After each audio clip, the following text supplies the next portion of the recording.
Welcome to the HR Empowerment Podcast, where we will uncover strategies and new insights from HR professionals who discuss up-to-date regulations, best practices, and the most pressing topics like diversity and equity, leadership, dealing with difficult situations, and much more that affect your bottom line and business. Thanks for joining us. Hey, everybody. Welcome back. It's Wendy Sellers, the HR lady, with my co-host, JC. Aloha. We wish we were in Hawaii right now, right? Yeah, right. We want to talk about, before we wrap up this series, just some advice regarding all forms of AI moving forward, not just ChatGPT, but we are specifically here talking about ChatGPT because it's new and it's cool and it's amazing, and hopefully it will save you time, and time is money. At the time of this recording, there's been some very big current events taking place in regards to the world of AI. Elon Musk was among the dozens of tech leaders, professors, and researchers who signed a letter published by Musk's not-for-profit The Future of Life Institute. The letter comes just 2 weeks after OpenAI announced GPT-4, a more powerful version of the technology that powers ChatGPT, the popular AI chatbot tool. The technology was demonstrated in early tests, and a company demo drafting lawsuits, passing standardized exams, and building a working website from a hand-drawn sketch. According to the letter, they encourage a pause that it should apply to all AI systems, quote, more powerful than GPT-4, end quote. It also stated that the proposed pause should be used by independent experts to jointly develop and implement a set of shared protocols for AI tools that are safe beyond a reasonable doubt. Quote, advanced AI could represent a profound change in the history of life on Earth, and it should be planned for and managed with commensurate care and resources. Unfortunately, this level of planning and management is not occurring, despite the fact that AI labs have been locked in and out of control race to develop and deploy ever more powerful digital minds that no one, not even their creators, can understand, predict, or reliably control in recent months, end quote.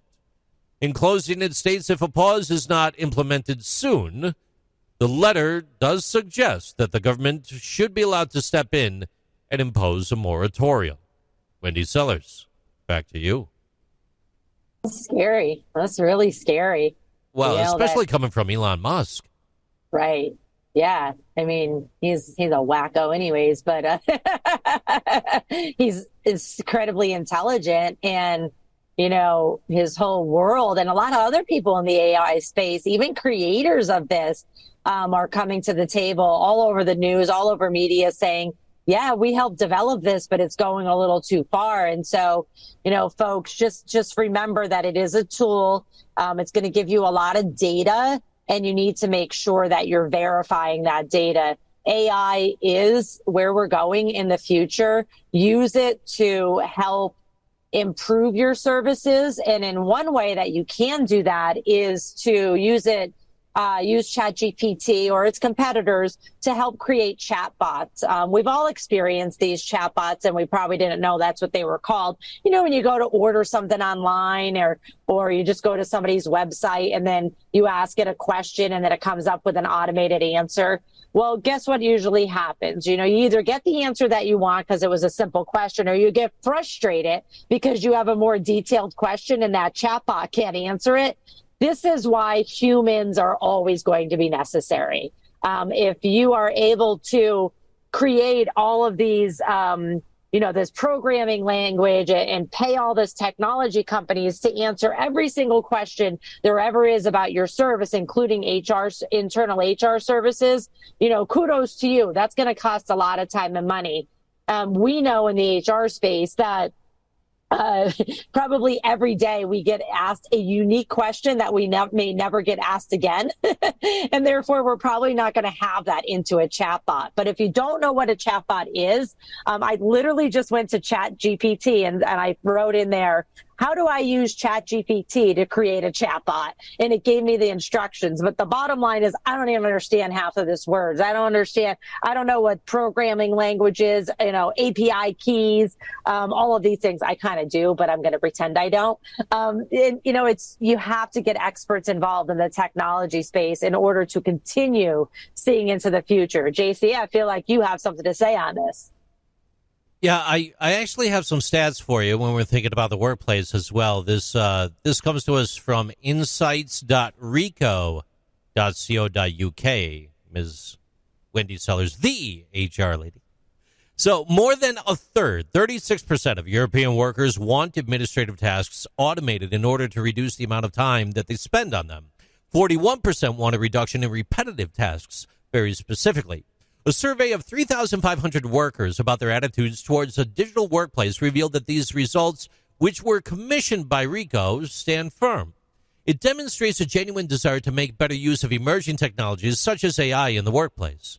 With the right tools, employers can become the driving force behind any company's success. And when viewed this way, the practical business benefits of artificial intelligence become more apparent.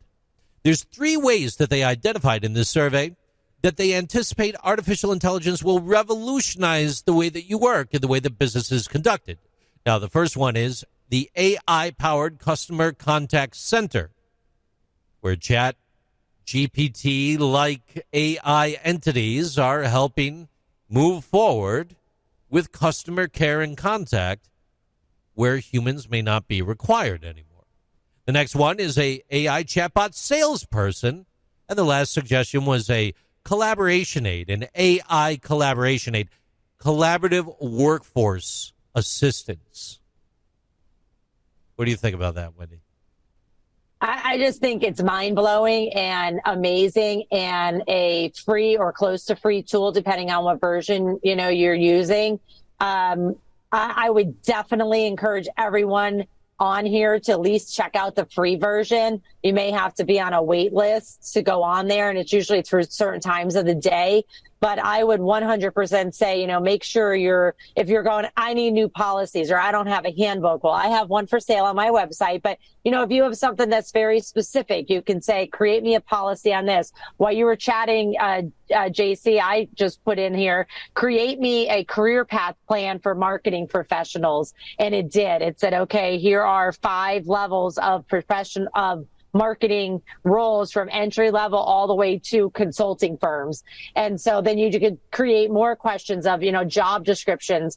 If you've been on any of my podcasts or have heard me on any trainings, I'm huge on making sure every single one of your employees has a job description. Why? That's what we hold them accountable to. So if you're saying, we don't have job descriptions because they're a royal pain, and they're time consuming, use your friend ChatGPT to create the base, and then get your managers involved to finalize it and update it and put specific technology in there and skills and even terminology for your departments. But, use it for interviewing, use it for holding people accountable, policies, procedures.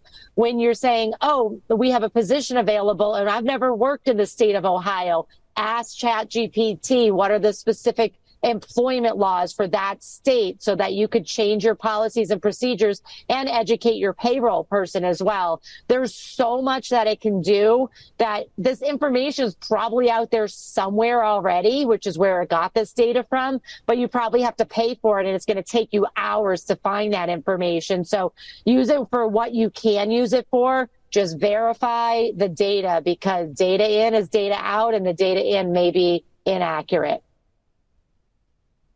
With that said, thanks for joining us today on our session about ChatGPT and how it's going to change your days and your life for the better starting tomorrow and into the future. Just remember, there are a lot of things up in the air right now regarding AI in general. So you have to make sure you're keeping an eye on the laws, and more importantly, and sadly enough, the lawsuits that are going on in the United States.